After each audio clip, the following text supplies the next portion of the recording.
Welcome to Pond. My name is Mitch Stein. I'm the co-founder, CEO, and Chief Impact Officer. We want to make tech work for good. So we're highlighting and uplifting the critical parts of the impact technology ecosystem through human conversations with the leaders and shapers of the industry. Let's jump in. Meet Amy Sample Ward, a leader in every space they enter, with the number one priority of including and lifting up marginalized folks, especially when it comes to nonprofit technology. Amy, thanks so much for joining us. Do you mind quickly introducing yourself and your organization? Yeah, hi, thanks for having me. I'm Amy Sample Ward. I use they and she. I'm the CEO of nten, which is a nonprofit organization focused on making sure that all other nonprofit organizations are really able to meet their missions and meet their community needs by using technology in racially equitable ways and strategically. So we don't care about actually what database you use or how you built your website. We want to be sure that you're doing that in the best ways and you're really doing it so that your mission can be solved, that your work is done and our communities have the resources they need and our world is better. Well, we're really excited to have you. And you've got such a storied career in the sector. I would love to learn a little bit about how did that love story, Amy, and nonprofit sector on a personal level, how did that start for you? Wow, what a great question. I kind of don't really remember a time when community support, community engagement, nonprofit work wasn't part of how I understood the world. My earliest job, other than I grew up on a farm, so my earliest jobs were just all of the farm chores that come with taking care of animals. But I remember my mom was working at a community-based organization, and that was my first job, getting to alphabetize her files for her, which, I was probably like 7 and had just learned how to alphabetize things. And I thought I was a really integral part of that organization's mission. And I felt really good about it, but whether it was seeing my mom or other people I knew, or just growing up in a rural area, the nonprofits that existed were prominent and obvious. And I always saw my life, my future work to be reinvesting in the community. And the way I saw to do that was through the nonprofit sector and, more loosely community organizing. Nonprofit work is inspiring and you always know how good it is. The day-to-day is not always so easy to find that inspiration. So I would just love to hear on both sides, right? For tech companies that serve nonprofits and for people leading nonprofits themselves, it can get really hard and we all have those days. Is there a specific cause that you remember or a memory you have that's no, this is why I do this work and why I'm going to get through it? It can be overwhelming. And I think acknowledging that and letting it be overwhelming is really important, because when we try and stop the wellspring of the overwhelm, that's just us practicing stopping or muting our other feelings of connectedness to each other and to the work and to the world. And while it's probably not sustainable to maintain an overwhelm at all times, noticing it when it's coming up and acknowledging that and let it wash over you, I think is really, really good. I mean, I think I probably feel utterly overwhelmed twice a day. And then I'm just oh, here it comes. Let it be overwhelming.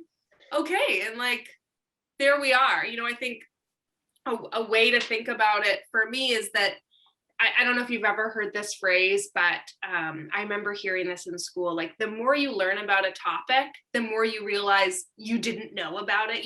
When you start learning about the planets, you're oh, there's an entire universe to try and learn about. The more you learn, the more you realize you don't know, and there's more to learn. And I really think that's a way to look at the problems and the challenges that we have ahead of us, because the more we learn about them, the more we actually can see them. We couldn't have solved them when we only saw a tiny piece of them. So the more of it we see, yes, is overwhelming, but also we're getting a much better blueprint for what we need to do, right? And I think an early experience of that is I remember being quite young, and my parents had said that a town near to us had essentially passed a law allowing them to racially discriminate on who could have a business and whose business could move in. And so because of that, we were just never going to stop our car in that town again. Like, great, if that is how you're going to be, then here's something we can do. And I remember when I first, they first explained that this had happened, I felt very overwhelmed, like, oh my gosh, like they're just going to not let people have businesses and, all of those things as a small child trying to figure out what that meant. And then coupled with the information about it, my parents explained, and this is what we're going to do. It was like, oh, we don't maybe have the power to change this whole situation, but here is a place where we do have power and we can use that and we can do something about it. It really solidified for me very early that there is always something that you can do. And then the option is, great, go do it. Wherever you are, whatever that thing is, whatever you have access to, really, you can do something. And so when I feel overwhelmed or I feel like, oh, we just unraveled a different part of the blueprint, like this is a lot. I think, okay, well, like now we can see that part of it. We can see that part of the challenge ahead. And I am still here with some things I can do, some resources I have access to, and I'm going to go use those and I'm going to do the thing I can do, and not ever feeling like, while you can see more of the blueprint every day, you have to singularly be the one addressing that whole blueprint, right? That kind of thinking is very white dominant, that like you're the one here to save everyone, right? And we have to let go of that idea and more that what are the things I have? What are the resources I have access to, and how can I do something with those from where I am today? Where you are today at nten, I guess, how does that present itself for you? Like there's a lot of capacity building organizations out there, a lot of people tackling different problems around the nonprofit sector. What are you most excited about that you feel like we're taking this on and we're really excited about it today? Oh my gosh, I'm excited about lots of things. I'm just like excited it's sunny out, honestly. Like my bar of what it is exciting is very low, But I think at nten, something that we talk about a lot is that, like, what we are a small organization, especially compared to some of the other capacity builders out there. But what are the resources that we do have? What are the things that we do have power in, and what can we do? And I think a place where for a number of years now we've focused has been that we don't have any relationships with individual platforms or providers or service providers. The work that we do, the content we have, the mission we have is about strategy and racial equity. It's not about promoting certain products. So it allows us a lot of space and flexibility to have opinions that I understand how other folks maybe can't necessarily have, and to not just hold those opinions, but practice having those opinions out loud so that community members are able to practice it for themselves and take that kind of thinking into their organization and prompt conversations that maybe they want to have and their leadership hasn't been open to in the past. But now they can say, hey, this other organization, they asked some questions and I really think we need to consider them, So pushing forward, not an agenda where we've already like decided what the outcome is, but essentially a set of questions that say, like, is our use of technology, is our relationship to technology actually equitable in getting us where we need to go, or is it part of the problem? And if it is part of the problem, which, like, spoiler alert, obviously is part of the problem, like, what can you do about it from where you are with what you have, right? We we worked for over a year on the equity guide for nonprofit tech, which, like, wherever this video exists, we can put a link. But Yeah. the equity guide is essentially like 15 pages of questions. It doesn't have any solutions in there. And we've been so excited and heartened by the response in the community. I mean, we've gotten calls from community members who are like, I was in this meeting completely unrelated to the nonprofit world. You know, I was in a meeting with venture capitalists, and someone in the meeting said, have you seen this equity guide for tech? You know, I think we might need to consider some of these things if we want to differentiate as a platform, blah, blah, blah. And it's like, that's it. That is the impact we want, right? We want it. We don't think we need to be starting, let alone in every conversation around the implications of equity and technology, but the fact that we could have resources out there that are accessible and being shared and catalyzing those conversations with people that don't even know who we are, like, oh my gosh, that's so exciting to us, because we don't need to try and have every person be an nten member or know who we are. If our work can ripple out to those folks and change can come from that, like, oh my gosh, work done. Like, that's great.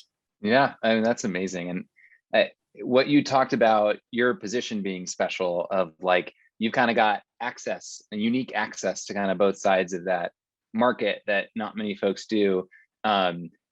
From your perspective of being at the helm for nten for so long, like, what have been the biggest changes in that landscape in the past, you know, call it 10 years, that you think are most significant?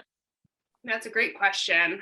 I think that I have witnessed shifts in certainly those organizations, like especially big tech companies, and philanthropy. You know, 7 years ago when I started as the CEO, they did not have positions or active, like, staff people talking about these topics. And capacity building was very much an extension of getting their products into the hands of users, right? It wasn't building the strategic thinking and leadership capacity of staff. And I have started very recently to see that change. And honestly, I think it's from the pandemic, from those companies realizing like that technology has always been important to organizations. Of course, like, we know that, we're always talking about that, but when all of a sudden, literally overnight, organizations had to have the strategic, like, nimbleness to say, now we all work from home indefinitely. We have no idea what's going on or when it will change. So there's been obviously a lot more conversations across philanthropy and technology sectors around how do we actually support this work, and what does that even look like? I mean, I was on a call the other day with a technology company who was like, you know what, we would really love to find ways to elevate ideas around change management. Yes, that is awesome. I would love to elevate ideas around change management instead of, you know, well, our product does this, so maybe we could act like we're talking about that topic without talking about our products. Like, no, this has nothing to do with any product. Change management is technology management, you know? So the idea that folks are really coming to understand the value of elevating these conversations that have nothing to do with product choices or roadmaps or anything else. We need everyone in an organization to know, gosh, technology exists, and I can actually decide which technologies I'm going to use in my organization. That's the place we need to be. And I'm excited that philanthropy and the tech sector are kind of hopefully starting to really get that. Yeah, I mean, I definitely see it too. It seems like I start to have conversations even on the pond side of companies that haven't historically had a concentrated focus on selling to nonprofits are like, oh, wait, it doesn't just need to be a CSR giveaway project. Like, we could think about this being a real business and better serving that customer. And I'm like, yeah, that could be the case. Yes, yes, because ultimately it isn't serving nonprofits when it's just a free giveaway, right? Because nonprofits don't need to have an entire CRM filled with customer leads. Like, they've got constituents and volunteers and donors, and the way we even structure that data is reinforcing what our relationship is meant to be with those folks. So I think the nonprofit sector needs to be an intentional product design perspective and not a free giveaway. Yeah, I mean, something being free has zero relation to achieving a business objective. Right. They're completely divorced. Right. Right. So, Right. that's definitely a fundamental problem. And I think for a lot of people that I've spoken with, nten, they hear the term, and what's the next word that they think? Conference. And so without reliving too much pain from a year ago, and now that you've wrapped up your second virtual conference or virtual engagement with folks, I'll ask a positive question from it all. What were you proudest of your own organization, how you managed through that like crisis moment a year ago with the perspective you have now? I think on great days, it's really easy for any organization or team of people or you know, whatever, to have a really great day or great moment and look at each other as the team and be like, we're so great. Like we did this really great thing, you know? Yeah. But it's like, what's the phrase that, you know, character is who you are when no one's looking. And it's like, actually, your worst day is maybe the most telling about the team versus the best day, you know? And that was definitely one of our absolute worst days. And there was nothing but like positivity, you know? Everyone was giving each other hugs and having extra time together just to like cry and process how sad and awful everything was, and to call community members to make sure they heard from us directly. And, you know, it just was what I think I and other folks on the team have hoped and wanted and claimed the nten culture was. But then we had this really awful day and we got to say that is actually our culture and that is who we are, you know, and that felt really great. And I was just so proud to be part of a team like that on a really hard day. And then from a longer term, like out of that tear-filled moment, I was so proud that a team so small, we have, you know, 14, 15 staff, that we could then plan a new type of conference we've never run before without ever knowing what was going on around us, you know, in this world. So we had the NTC virtually, of course, just a few weeks ago, and there were all these people that came, and all of these community members had a great time, and there were still like 300 speakers and over 150 sessions. And this year we had 3 keynotes, so there was a keynote every day. And at the end of the day, we have debriefs as a team to talk about, you know, highs and lows and things we need to adjust. And every debrief at the end of each day of the NTC was, it's actually working. Like this thing that we planned and had no, like everything ended in like ellipses, question mark. Like, is this gonna work? And then it was working. So that was really awesome. I think just for the whole team to get to see, like, we can do hard things and make them great when we're focused on our community and really, really just focused on what we do and what we do best. Yeah, and finding the ways that those like uncomfortable crisis moments reveal opportunities. Because even as a participant on the panel, having the chat room with like people actively responding to things you're saying, not having to pause, who has a question, point to someone in the audience, have the gumption to stand up and ask something in front of 100 people, like it's so much more accessible and actually dynamically makes the conversation more relevant in a way that like we should figure out how to bring more of that, you know, into the future, which is most likely a hybrid of the two. Totally. And, you know, it's interesting. We always have, whether it's the in-person as we've historically had, or this year with the virtual, we have so many folks who are speakers at the NTC who this is their first time speaking in public. Some of them have never even had the like privilege and opportunity to present to their organization. You know, they just don't have structures or internal access in that way. So to have a virtual conference kind of allowed all those new speakers, at least they could like be in their house or wherever they were, you know, that was comfortable. They didn't have to fly anywhere. It was less obvious that they maybe had some nerves, you know. So there definitely were some great kind of perks to having it be virtual. Of course, there are no hugs. But we did have the virtual dance party where I was surprised just dozens and dozens of people had their cameras on so that everyone could see them making their pets dance. And I was like, this is the most nten moment I can imagine. Like, they're just dancing cats everywhere. Like, this is great. That's awesome. Yeah, it is. I think moving things virtually, what I've seen at different virtual events is like, it does just kind of get to the essence of like Yeah. bringing out culture, community, what it is when you're kind of pushed to that extreme scenario, which is really cool to see. Yeah. Yeah. Because it all had to be deliberate. If it wasn't planned for, it's not just organically going to happen. It's not like when people are in a room, they can kind of go create what they want. You have to plan for it. And I think that's why folks had so many unknowns of like, are people going to show up to this random Zoom dance party? Like, oh, apparently they are. So, Right.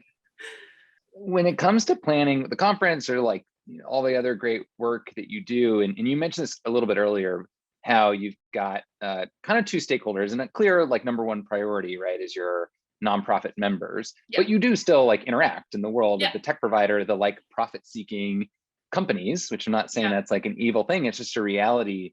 How do you sort of manage what some would view as competing priorities? Or is there just like a clear framework that your team knows, like this is how we engage with these two stakeholders to get them aligned and incentives aligned? I face the same thing within our business. So I'd love to hear kind of like how you manage those perspectives. Yeah. So we think about kind of the groups within the nten community as nonprofit staff, and that's the predominant, like that's the majority of the community, right? And then there's all of the people that are enabling or are supposed to be enabling their work. So foundations, tech companies, service providers, consultants, you know, all of the corollary pieces of who they're working with. And for us, I think there could be a version of nten's work that none of those folks are allowed to be there, right? It's only nonprofit staff.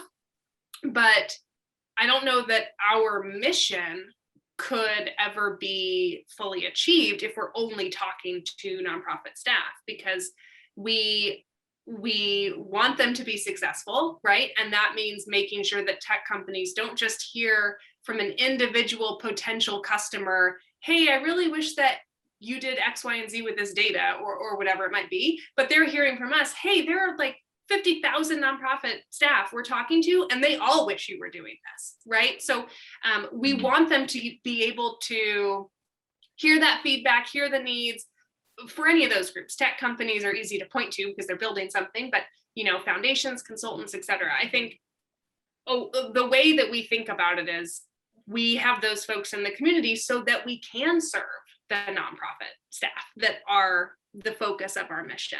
And ultimately, you know, I think about it a lot as relationship. If we're not in relationship with Microsoft and Salesforce and like any other company you would think about, or foundations, if we're not in relationship with them, why would they give us the time of day to give them feedback, right?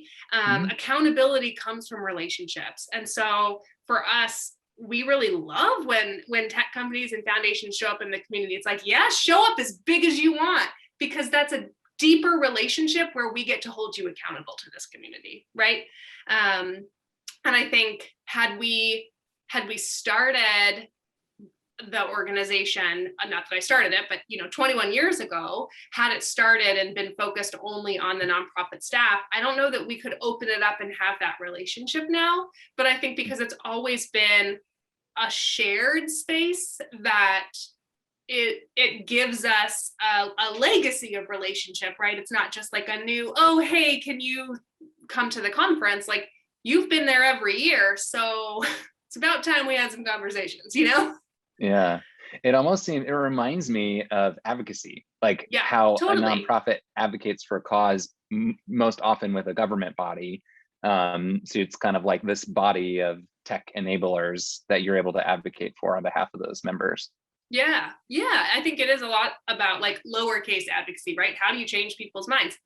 Change management, right? Like, how do we get folks to change? And part of that is, I think, really having them feel connected to the community. I mean, I think you could make that case for even capital A advocacy, like going in and testifying to Congress. You're trying to prove to these folks that they are part of this, right? Like they too are humans that need whatever services, care, love, all of these other things. Yeah.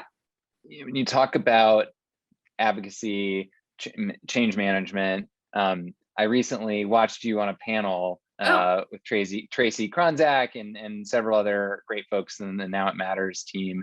And I like the topic for those listening, talked a lot about the recognition of we need total liberation. Like there are so many shortcomings of capitalism. Like we need to be thinking big picture. And I got up in panel and I was like ready. I was like ready to march out my front door. I was like, I'm following Amy and Tracy to the end of the earth. Yes, let's go. But like to the point we talked earlier about the overwhelmed feeling, it almost like I had that surge of excitement and then immediately was like, wow, everything's really terrible. It's like that like moment of like excitement and almost paralysis. How do you get that excitement level that to really inspire people and like keep motivated for justice? Because I mean, even just this week, like, it's just happening and you're just like, how, like I literally was like screaming at my television and you just can't, I feel helpless so much in recognizing these problems and staying motivated to keep motivating others too, to move forward. Yeah. I often consider myself to be like a pessimist that wants to be a realist. And I think I've gotten a lot of feedback from folks over the years that people interpret how I feel or think about the world as very positive and hopeful. But that's because I actively choose hope. I truly believe we will get to that place of collective liberation. Will I see that place? Will I reach that place? Like, I mean, probably not, like this is lifelong, forever, every single day work. And I am excited for that work because I know we can get there, and I think that for me, having that knowledge, like I know it is possible. I know it is out there. It is like way ahead and I don't even have to be able to see it on the trail, but I know it's there and I know that we can get there. And I find inspiration in that. And I choose to be hopeful. Duante Wright should definitely be alive right now. Like we should not have to be having this conversation, but do I think that we can still get there even though this happened? Yes. Injustice is going to happen all day long today, all around the world, and it's not going to change my belief that we can get there. The work is in making sure that we don't forget that we can get there, right? And making sure that we are staying in relationship with as many of us, as we can, so that we are accountable to each other getting there, and widening that circle of how many folks are really in relationship to this goal so that we can get there.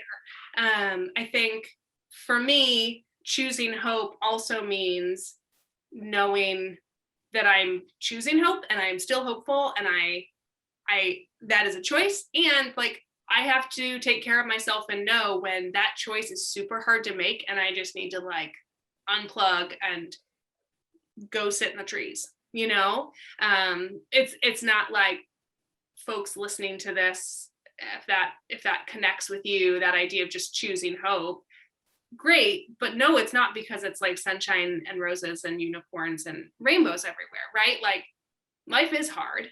There's hard shit all around us, and we need space to process that and care for ourselves and care for each other so that we can choose hope and we can keep working to that place, you know? Yeah.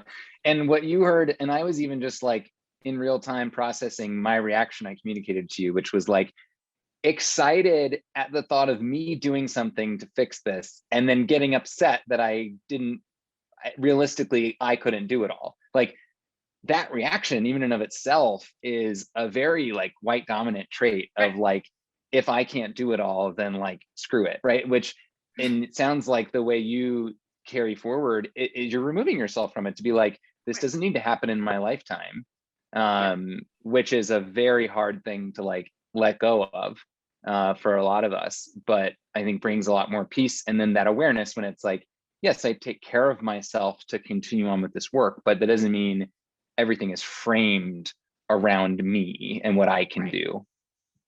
Right, because I think if folks are in this work for, and by this work, I mean like the work of getting to collective liberation, if you are in that work for the umbrella cocktail that's waiting on the beach at Collective Liberation Island, like you're in it for the wrong reasons, you know? And if you're in it for the welcome sash, like you're not going to get one, you know? So removing yourself means, just as you said, you're decentering yourself, and instead you're centering on the real impact here. But it also means you're letting go of your ego being attached to the process and the outcome, because like, turns out, spoiler alert, there is no already defined location for collective liberation. Like we don't necessarily know all the ways we're going to get there and all the ways it's going to look. And so that means you have to let go of your ego as being the one who's going to paint that beautiful picture, right? Like we are just on this path and we have to be in it together without being able to know. I mean, it's going to have every color in the world, probably, right? So, like, let go of you getting to be the one that painted it. I love that. That's like a lot of metaphors all mixed together, but there's something in there that makes sense to somebody. Yeah, it's very choose your own adventure. It needs to be, people got to have some relatable point of entry, because it's really hard, and it's hard to move off your lifelong position around like how you do stuff. And I think with that increased level of awareness that you said in the space you occupy with tech for nonprofits, if you could wave a magic wand around the technology landscape for nonprofits today, what is one thing that you would prioritize changing or improving or updating above all else? Oh my gosh. Or a thing.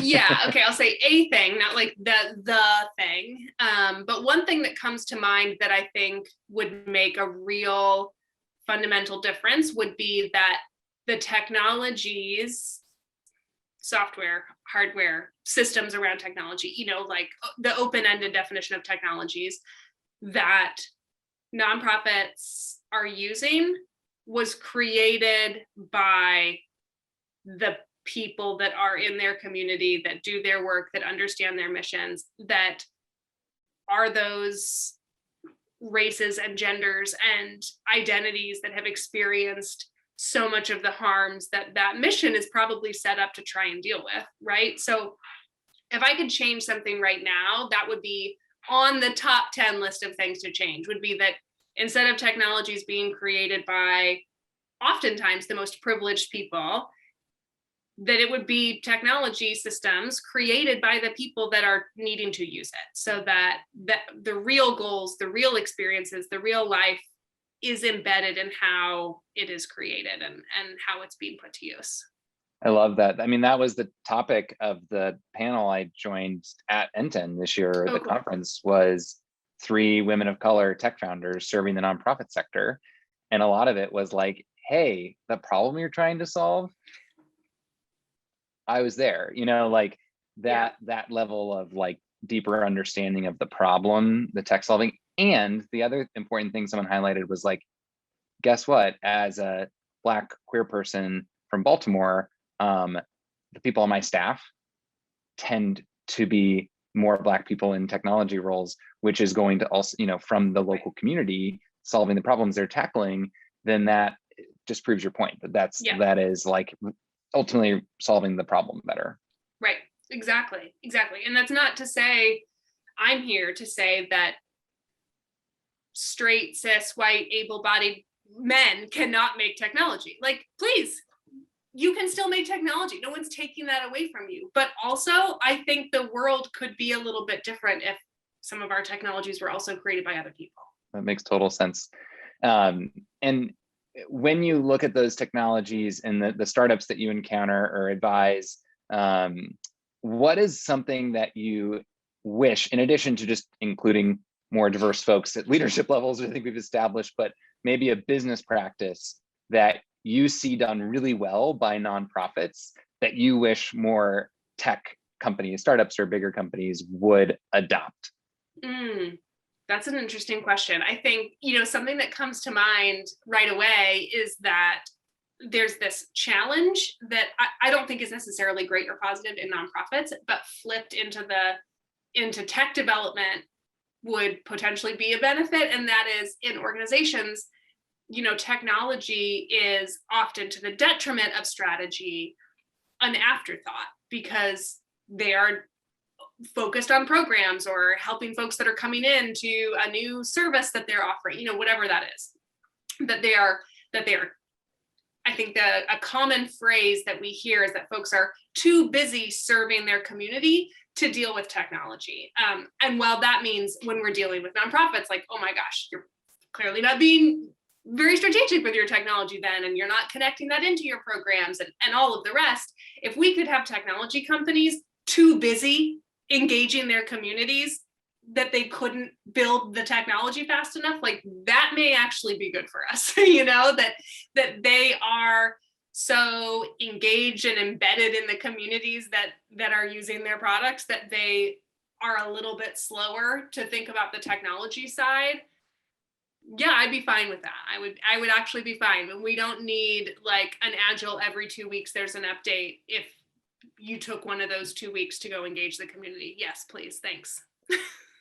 I love that. I haven't been able to like put that into words so eloquently, but we've said even on our own team, like, we've got a team of 8 now, and 2 of those people are engineers. And I think a lot of people look at that and be like, you're a tech platform, like, and it's like, well, no, actually, like, we purposely don't want to create the next whiz bang AI driven, like, actually the tech is quite simple. It's a matter of putting those building blocks together. The market is the way harder part, and that's where we should be spending our time and resources, understanding it and learning about it. And I think that's because when you have, and I've seen this in real time, engineers solving problems, they're trained to build. Right. It's so hard to separate. I mean, isn't there an old phrase, right, that if you're trained to use a hammer, everything is a nail? Oh. Well, if you're trained to develop things, that everything could be developed for, and some of it is not that simple. Dealing with humans is messy and complicated. So we need more resource devoted to the messy, complicated part if we know that the development part is maybe easier in the scheme of what we're talking about. Totally. And I guess flipping that question in reverse, what is a attribute of tech companies that you find valuable that you wish more nonprofit leaders would adopt? Oh yeah, that one is easy. Super top of mind is, when you can adopt as like a company-wide mentality, what agile, not even like formally agile development, but like being able to say, oh, well, we can fix that.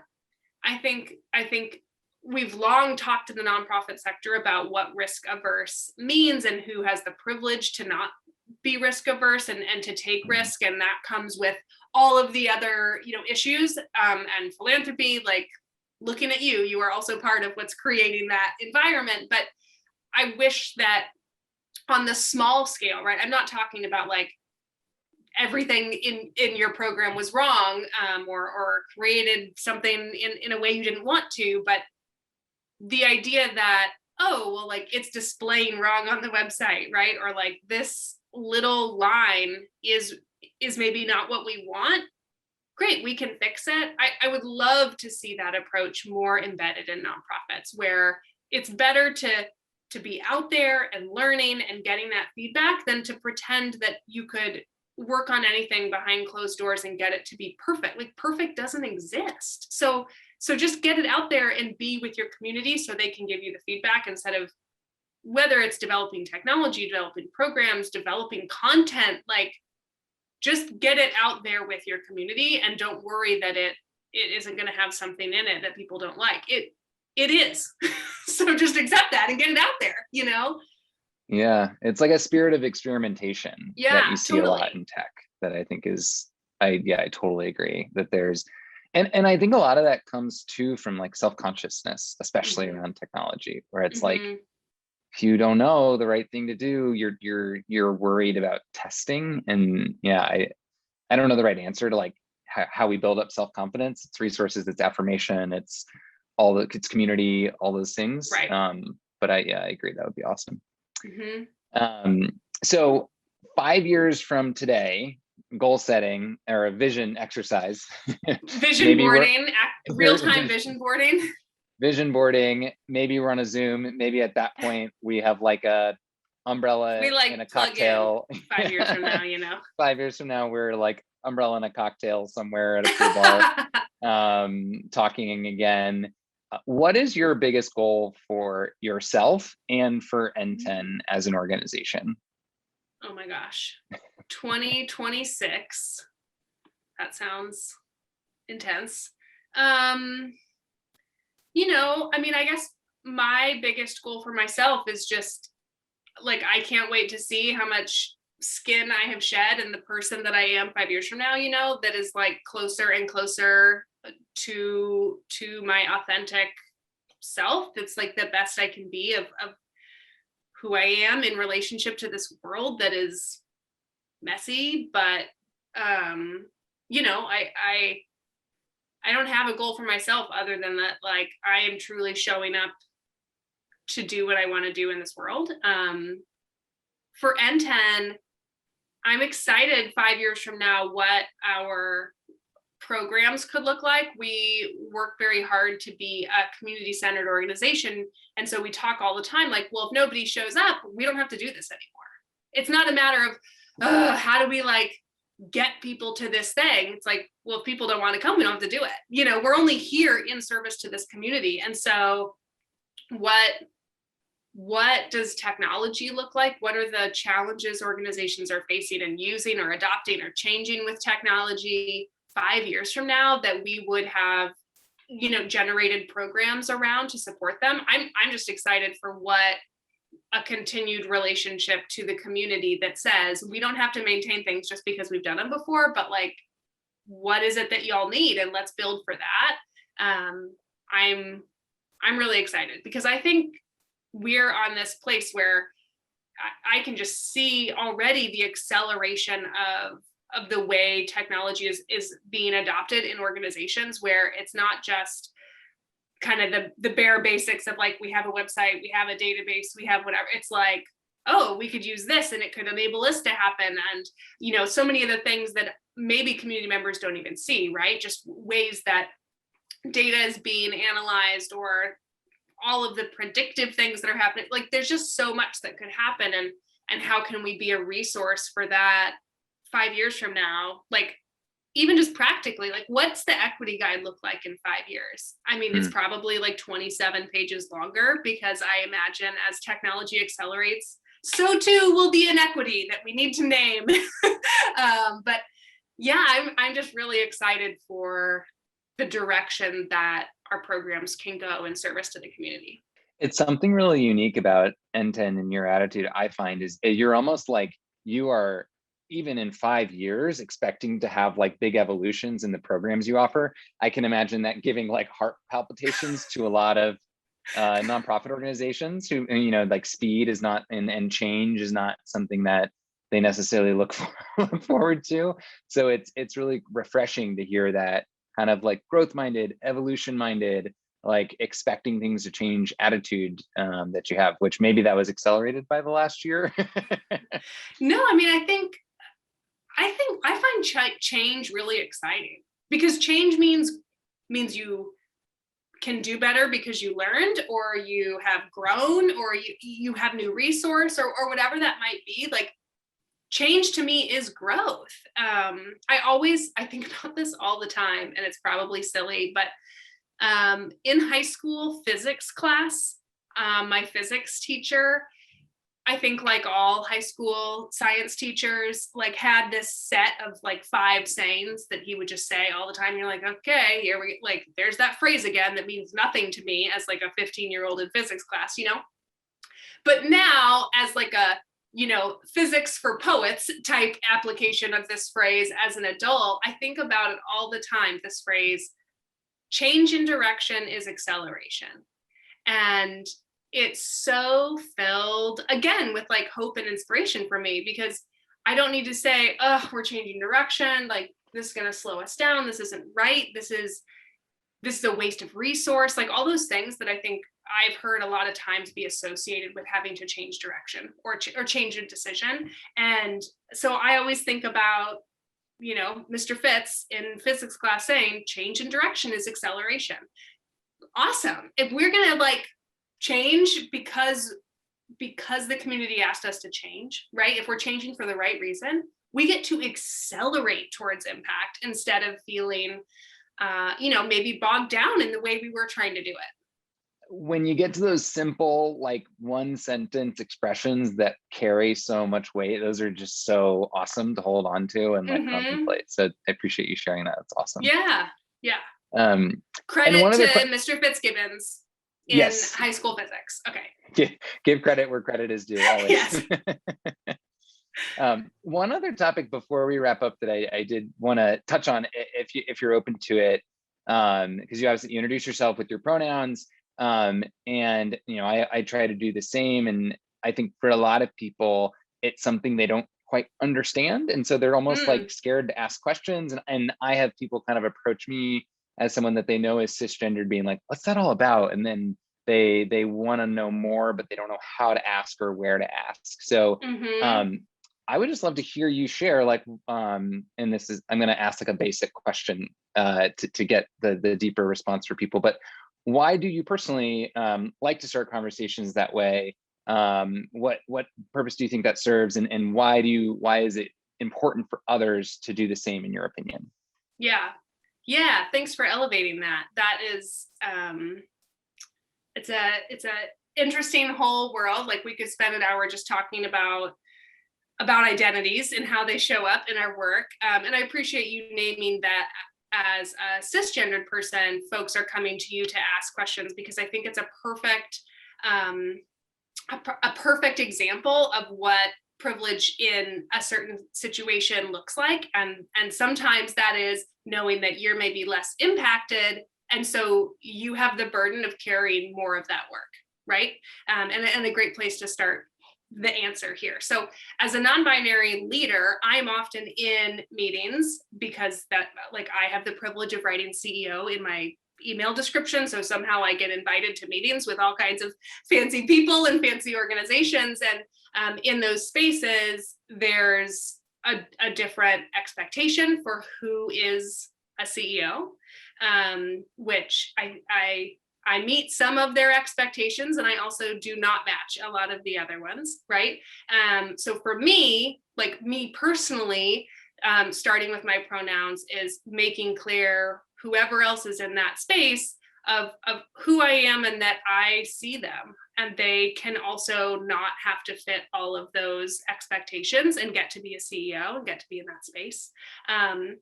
But that's as a non-binary person. As a person who is cisgender, I think it's really important that folks share their pronouns, not in like a flashy, like neon lights around my pronouns, right? But like in a normal, casual way, because what you're saying is you expect to not have anyone know what your pronouns are unless you have told them. and that you will not know what someone else's pronouns are. You will not make assumptions about what someone's pronouns are until they tell you, right? So I think a lot of it is signaling, and not in like a look at how good I am, where are my cookies type of signaling, but I know this is hard and sensitive for some people, and I'm going to say my pronouns to normalize that I am not making assumptions about anyone else, and I hope that no one's making assumptions about me. I think there's some great resources about what to do, say, when you misgender someone. And, you know, the biggest takeaway there is just don't make it a big deal. Like, the bigger a deal you're making it is, the more attention you're putting on that person, which is the last thing folks are usually looking for, right? So just as much as I encourage people to normalize saying your pronouns and then not making an assumption about someone's pronouns unless they have said to you what they are. And there's plenty of ways to speak and form a sentence without using someone's pronouns. You can use their name. But it's also to normalize messing up and correcting yourself and moving on, right? Just being like, oh, I meant this. Here's the rest of my sentence. You don't need to belabor it. And yeah, happy to share resources, or folks, I'm very open, and folks can email me anytime if you want to talk about it, especially if your organization is looking to more intentionally shift to including things like pronouns in your email signature, or creating some consistency across staff around that. Yeah, thank you so much for sharing all that. I think, to your point, a lot of us don't want to burden folks who probably get that question a lot. So I do appreciate you being generous and sharing. And I mean, I'm on the board at the LGBT Center and in New York. And when I was working at Goldman, I can remember I was just then like, I was the guy that knew everything about all things LGBT because I was at the LGBT Center. And there was this kind of, there was just like funny things that would come up where I'd get put in touch with like the executive director at some big local nonprofit that like a partner called like someone internally and was like, they just asked me this question, I don't know. And then they land with me. And then, so it's kind of, it is gratifying to be in that position where people come to you for answers, but also, want to make sure you're getting it from the source of how you're approaching the answers to those questions and communicating. So I really appreciate you sharing that with us. Yeah, thanks. And thanks. I think part of your story there too, like how intentional as an organization are you being in elevating things that you could do or change or adopt, whatever, without putting all of that burden on like, oh, well, we know that so-and-so is on this board, they must know everything. Or we know that so-and-so like has X identity, they must know everything. How can you as an organization make sure that you're coming at this not only with like, I want to hear and honor your lived experience, and I will also go do some work to learn about this on my own, right? Like there can be a combination of all of those things put together. Yeah, no, I think that's super smart. Well, this has been a really fun conversation. For the audience to know, I reached out to Amy like in July of last summer and was like, hey, I'm this stranger with this kind of crazy idea. Would you talk to me? And you were really gracious to talk then. And it's exciting to get back together now. And before we wrap, I've been asking you questions. Is there anything that you are curious about or would want to ask me before we wrap up as well? Yeah, totally. I would love to ask, just because you named, where you were last July when we first connected, but I think it's something I think about a lot and something we've been touched on in the question. So I'm curious if you could speak to like, where are you at? What's the scenery currently around you on this journey that you are on? When you talked about like the skin shedding and like where you want to see what like amazing reptile emerges in 5 years, oh my God, I can't. That's when you're on the right path. I think if you all of a sudden are like, whoa, a month ago I was this kind of chameleon, and then like a month before, the acceleration in learning about yourself, and then by proxy, like those around you and the community around you, that's been the biggest change. I think definitely by the time we spoke, I was speaking to a group of students last night from Indiana University. They were like Oh, cool. entrepreneurship club.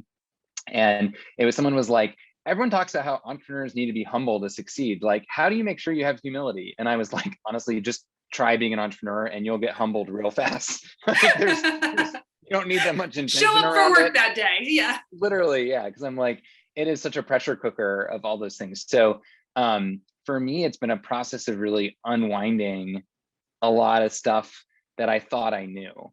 And I think that's how you become a better leader and entrepreneur, is like really letting go of your biases and assumptions to learn to get like the core of the problem. Because I think I was still in a space last July where I was like, I was trained to be, for lack of a better term, the smartest person in the room. You're like, I'm the investment banker from Goldman Sachs who shows up with answers, and that's what people pay you top dollar for. And if you don't know the answers, you like get fired. I mean, like, I'm exaggerating, but like that's kind of the attitude you're supposed to bring to your work. And unwinding that to be like, okay, yes, I had a good idea I left with, and I started testing it out, and I tried out a version of that, which really didn't work, and people didn't want to use. And so like, where do you go from there? And unwinding that, like, oh no, I'm not coming to save the day with an answer for the nonprofit sector, but I'm like rolling up my sleeves, getting in relationship, to take your expression, getting in relationship with people to learn more about the problem, pivot, try something new. I think that is just a total attitude shift to problem solving that I'm really grateful for, having some failure and bumps along the road to learn about and have harder looks at myself in the mirror. But I do think I'm just grateful for that process and that pressure cooker, because where we are now of like, stop trying to apply this market structure that worked in other places that I thought the nonprofit sector needed, and actually listen and say like, no, they really needed more. Like, they don't have the time and money and expertise to go use a shopping site to find their tools. But could we create a space that they feel comfortable to share a little bit more about the tools that they need, and then bring solutions to them on their terms? And by the way, share some of that money with them that people pay for leads, and just like empower them to understand their own economic value and might. So that's the direction we are now, and like released a new version of the platform several weeks ago, and growing from there. And that's where the scenery is changing, is it does feel, I wouldn't say we've made it yet, but like my calculation of our trajectory is at least like the fog has cleared to know we're heading towards better things, and more skin layers to be shed in the coming weeks and months. Yeah, your what you were saying really reminded me. There's a kid's book that, for anyone listening who has children, I recommend this book. It's called You, Me, and Empathy. And in it, there's this line that like popped in my head as you were talking about your experience. And the line is, the more and more hard things you do, the easier it becomes for you. And I definitely think that is like the last year, that is life, that is the work of shedding our skin, right? Like, the more and more hard things we do, we realize, oh, I can do hard things and I can change, and it's awesome. And it's hard to communicate that without, to your point about virtue signaling around pronouns. Like, I think that's a universal truth of like, express yourself in your progress, but stay grounded, that there's still work to be done. Like, that's definitely this space I'm in. Sometimes it can be hard in written communication because that's all someone's got. They don't get all the other context when you're communicating those things. But that's definitely the intention I'm really trying to center in a way that I was not 6-9 months ago. So it's exciting from a self-awareness perspective. Yay, I see you, Mitch, showing up. I appreciate it, Amy, and appreciate you spending so much time with us today and sharing. There's so many valuable lessons for everybody on all sides of this impact space that we all really care deeply about. So I appreciate you showing up today. Awesome. Thanks. Thank you. Great to see you. Thanks for coming by. Be sure to visit joinpond.com and jump in when you're ready.